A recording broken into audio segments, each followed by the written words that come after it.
I am Ronjamin M. Abdul Ghani. So, our report or our topic is all about art of emerging Europe. So, this is its overview.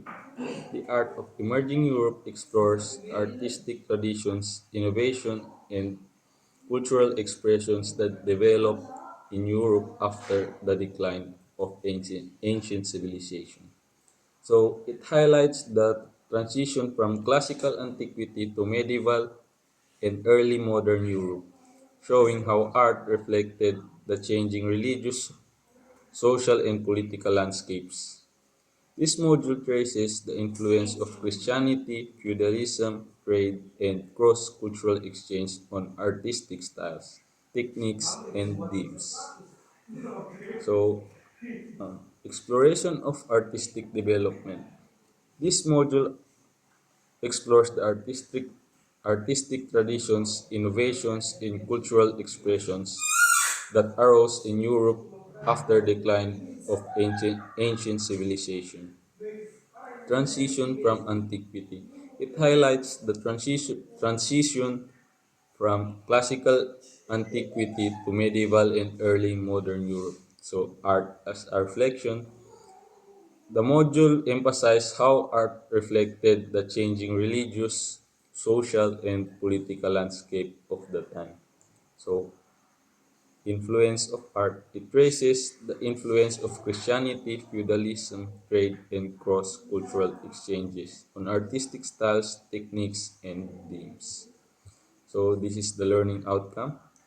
At the end of the lesson, the students can identify and describe the major styles and characteristics of early Christian, Byzantine, Romanesque, and Gothic art. Analyze how religious, political, and social contexts influence the development of art emerging in Europe and compare and contrast the artistic tradition of different periods.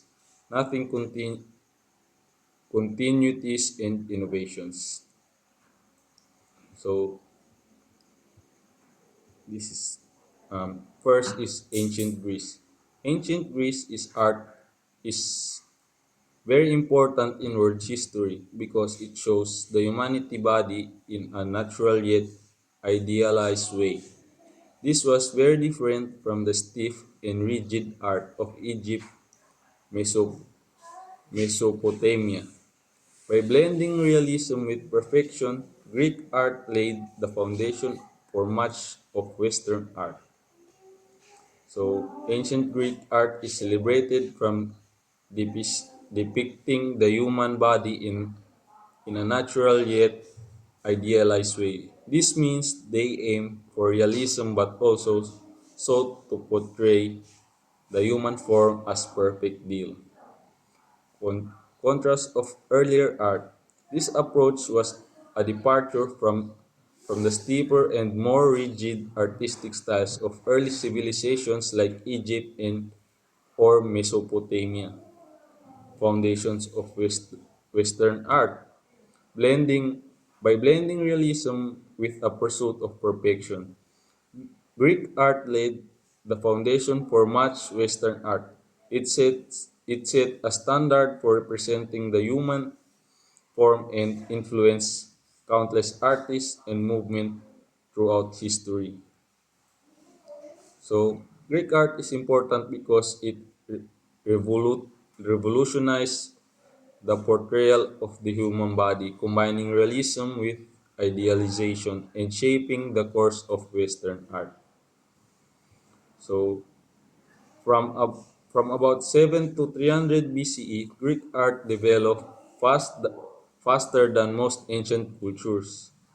Early, early statues look stiff and straight, but later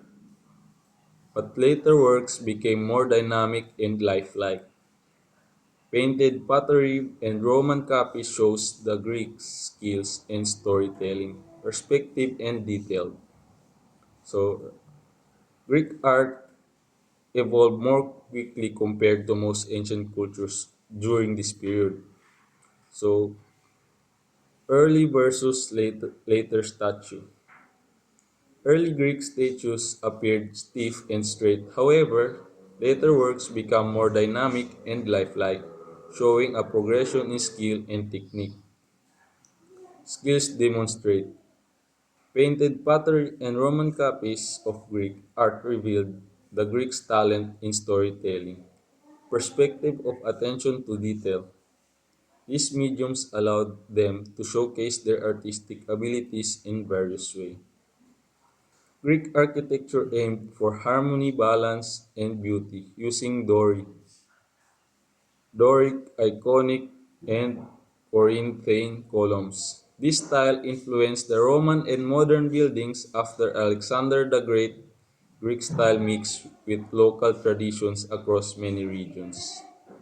So, it aims of architecture. Greek architecture was designed to achieve harmony, balance, and beauty. So, the type of columns it prominently featured Doric, Iconic, and Quatrain columns, each with distinct characteristics and designs. So, influence on later styles, the Greek architectural style had a significant impact on the Roman and continues to influence modern buildings today. On the other hand, mixing styles after the time of Alexander the Great, Greek architectural style began to blend with local traditions in various regions, leading to diverse architectural experience. So next is the Greek art reflected such as the rise of democracy. Trade and learning Greek art is divided into four periods. So here is the four periods. First is geometric, archaic, classical, and Hellenistic. So, in essence, the image highlights that Greek art was not static but evolved alongside the society and culture of ancient Greece. And it identifies the four main periods into which Greek art history typically divided. So, geometric, abstract motifs, meanders, geometric patterns, simplified figures. So, second is archaic, developed of chorus and core statue, black figure-based painting, early Doric and Iconic orders. So, the geometric period characterized by abstract motif meanders or decorative borders and other geometric patterns. Figures are often simplified and stylized. So, the archaic period, marked by the development of chorus for the male youth and core, the female youth statues. Features black figure-based painting, a technique where black figures are painted on a red clay background. It includes the early development of Doric and Iconic orders in architecture. So, next is the classical. The high point of Greek art idealized naturalism, proportion, symmetry, and harmony, or the Parthenon. Hellen- Hellenistic, dramatic expressions, emotional intensity, dynamic works like Laocoon Group and Winged Victory. So, um, the classical period considered the high point of Greek art. It characterized by idealized naturalism, meaning art that looks realistic but is also perfect and ideal form, emphasize proportion, symmetry, and harmony. The Parthenon is given as an example of this period. So the last is Hellenistic period. It features the dramatic expression and emotional intensity.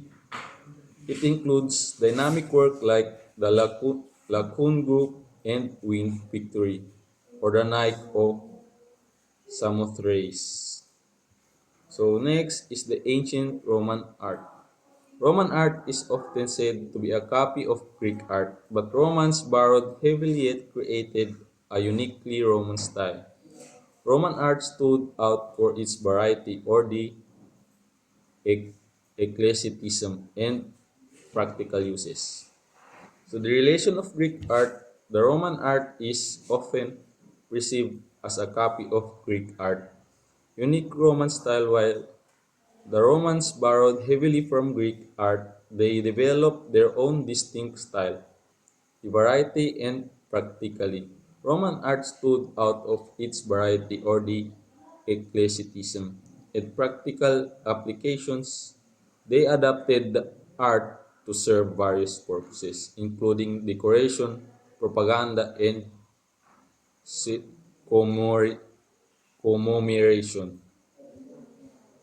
Greek painters introduced chiros, chiaroscuro, and trom, trompel, trompe-l'oeil. Greek sculptures influenced Roman ideas of beauty and proportion. The Greek painters introduced techniques like chiaroscuro, the use of strong contrast between light and dark. The trompe-l'oeil, an art of technique that creates the illusions of three-dimensionality. The Greek sculpture influenced Roman ideas of beauty and proportion in sculpture. Um, Romans used art for politics, decoration, and everyday life to celebrate emperors, decorate homes, honor the dead, and show status. Roman art includes sculpture, portraiture, frescoes, mosaics, metalwork, jewelry, coins, and cameos. The purpose of art. Romans used art for various purposes, including politics, decoration, and everyday life. Especially, art was used to celebrate emperors, decorate homes, honor the dead, and display for social status. Forms of art. Roman and encompassed a wide range of forms, including sculpture, portraiture, frescoes, mosaics, metalwork, jewelry, coins, and cameos. Ancient Roman art. Most Roman art was anonymous, practical, and tied to wealth of social status. As the empire expanded, Roman art absorbed the ideas of conquered cultures, but kept a distinct Roman style, anonymity, and practicality. Most Roman art was anonymous, practical, and closely linked to wealth and social status. Absorption of ideas. As a Roman empire expanded, its art absorbed ideas from conquered cultures, distinct Roman style. Despite incorporating external influences, Roman art maintained a distinct style.